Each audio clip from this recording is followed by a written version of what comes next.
नमस्कार, आप देख रहे हैं देश रोजाना। मैं हूं बेनजीर हाशमी। बुलेटिन में बात करेंगे हरियाणा की बड़ी और खास खबरों की।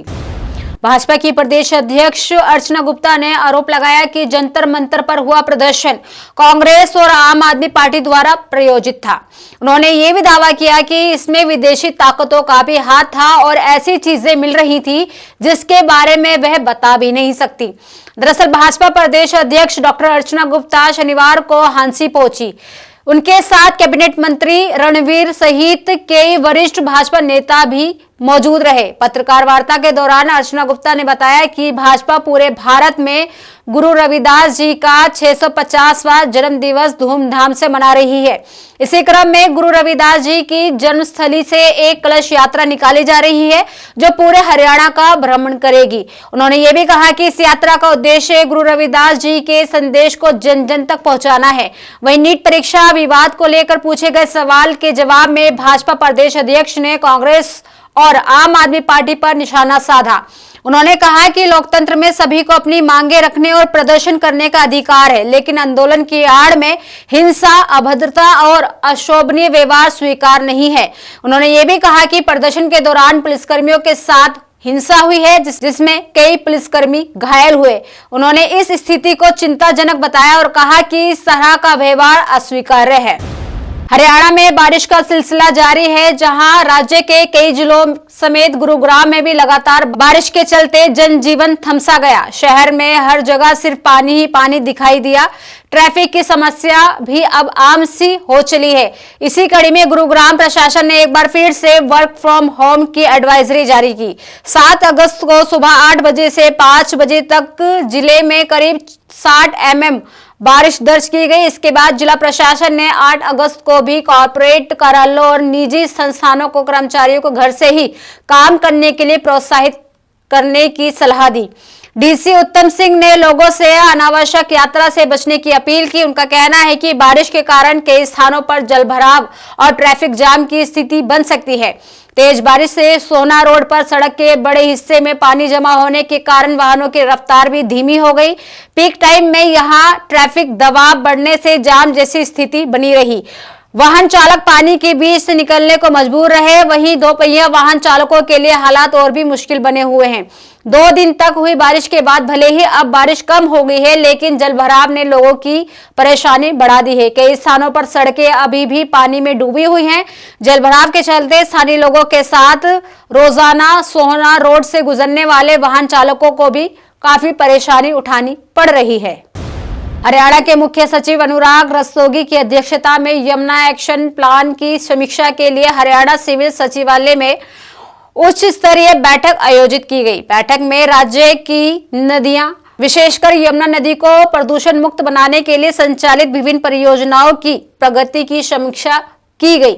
मुख्य सचिव ने कड़ा रुख अपनाते हुए निर्देश दिए कि यमुना नदी में प्रदूषण को रोकने से संबंधित सभी विभागों की परियोजनाओं को 31 दिसंबर 2027 तक हर हाल में पूरा किया जाए। इसके लिए सभी कार्य अनुबंधन इसी समय विधि को ध्यान में रखकर आवंटित किए जाए।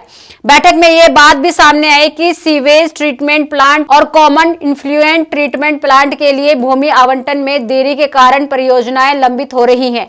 इसी पर निर्णय लिया गया कि जमीन चिन्हित होने के बाद कार्यदायी विभाग तुरंत अपनी सहमति देगा। सहमति मिलते ही भूमि मालिक एजेंसी 1 हफ्ते के भीतर सीमांकन पूरा करेगी। इसके तुरंत बाद टेंडरिंग और निर्माण प्रक्रिया भी शुरू कर दी जाएगी। हरियाणा नगर पालिका कर्मचारी संघ और हरियाणा अग्निशमन विभाग कर्मचारी यूनियन ने सरकार की वायदा खिलाफी के खिलाफ 6 अगस्त से चल रही 3 दिनों की हड़ताल का आज आखिरी दिन रहा।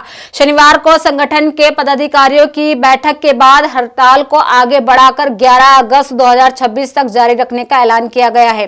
दोनों यूनियन ने कहा है कि सरकार की तरफ से 13 मई को हुए समझौते को लागू कराने की बजाय उससे पीछे हटने का प्रयास किया जा रहा है, जिसे कर्मचारी किसी भी सूरत में स्वीकार नहीं करेंगे।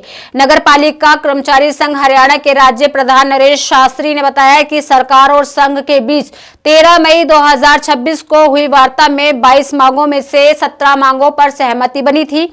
इनमें कच्चे एवं अनुबंधन कर्मचारियों को पक्का करना, नगर पालिका रोल के दैनिक वेतन कर्मचारियों को नियमित करना, अग्निशमन विभाग के अनुबंधन कर्मचारियों को विभाग के रोल पर लाना, बढ़ाना, सफाई एवं सीवर व्यवस्था में ठेका प्रथा समाप्त करना, कर्मचारियों को न्यूनतम वेतन, ESIC और PF का लाभ मिलना, वर्दी भत्ता, जोखिम भत्ता देना सहित कई महत्वपूर्ण मांगे शामिल थी। सफाई कर्मचारी यूनियन ने कहा कि 10 अगस्त को जिला उपायुक्त के माध्यम से मुख्यमंत्री नायब सिंह सैनी को ज्ञापन देने का निर्णय किया गया है। बताते चले कि संघ ने 10 अगस्त को ट्रेड यूनियन एवं किसान संगठनों द्वारा चल भरो आंदोलन भी समर्थन करते हुए बिजली विभाग की सभी यूनियन की ज्वाइंट एक्शन कमेटी द्वारा 11 अगस्त से 3 दिवसीय हड़ताल का भी जोरदार प्रदर्शन करने का ऐलान किया है।